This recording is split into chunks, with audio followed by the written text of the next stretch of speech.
આજે આપણે બનાવીશું મટર ચટણી. એના માટે આપણે જોઈશે બોઇલ કરેલા મટર, પૌવા પલાળેલા છે, મીઠું, તીખું મરચું, મોરું મરચું, કોથમીર, જીરું, ખાંડ અને લીંબુનો રસ. પછી આપણે એનો વઘાર કરશું. એમાં આપણે લીમડો અને જીરું લઈશું.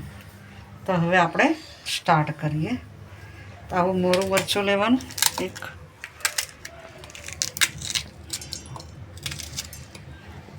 પછી એક તીખું મરચું લેવાનું,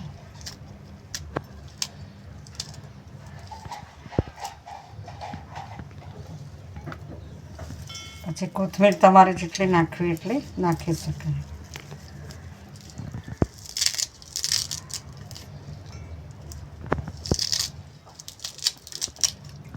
આ ચટણીને આપણે સમોસા, કચોરી, ગાંઠિયા, ભજીયા, એના જોડે રોટલી, શાક, રોટલી જોડે ખવાય, ખૂબ મજા આવે. પરાઠા, સરસ કોમ્બિનેશન થાય. આ ચટણી અને સોસ બંને કોઈ પણ ફરસાણ હોય એના જોડે સેટ થઈ જાય, ખાવાની ખૂબ મજા આવે. આમાં ખાસ કરીને વાત એ છે કે પૌવા પણ આપણે લેવાના છે. પૌવાને સાધારણ આપણે પાણીમાં થોડી વાર પલાળી રાખવાના, બહુ વધારે ટાઈમ નહીં. થોડાક ભીના થાય ને તરત જ નીકાળી દેવાના. અને આ ચટણી આપણે કોઈ પણ શાક ગ્રેવીવાળું બનાવવું હોય તો એમાં પણ એનો ઉપયોગ થઈ શકે. તો હવે આપણે ખાંડ નાખીશું, જીરું નાખીશું અને આપણે જરૂર પ્રમાણે મીઠું લઈશું, કારણ કે પૌવામાં થોડું મીઠું હોય એટલે જરૂર પ્રમાણે મીઠું લઈશું અને લીંબુનો રસ.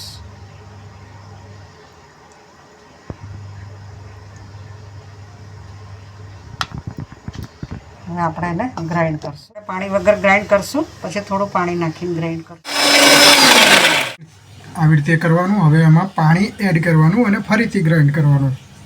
તો હવે આપણે પાણી આમાં એડ કરીશું અને થોડુંક પાણી લઈશું, થોડુંક જ લેવાનું છે, વધારે નહીં, અને તરત જ ગ્રાઇન્ડ કરવાનું છે. આપણે એનો વઘાર કરવાનો છે. તેલ ગરમ કરવા મૂકવાનું છે. એમાં આપણે જીરું નાખીશું, લીમડો નાખીશું અને હિંગ નાખીશું. હિંગ, જીરું, લીમડો એનો વઘાર આપણે કરવાનો છે. તો આ રીતે ઉપરથી વઘાર કરી દેવાનો છે અને પછી બધું મિક્સ કરી દેવાનું છે. આપણે મટર ચટણી તૈયાર છે. ગાંઠિયા સાથે, અન્ય ફરસાણ સાથે આ ખાવાની ખૂબ મજા આવે છે.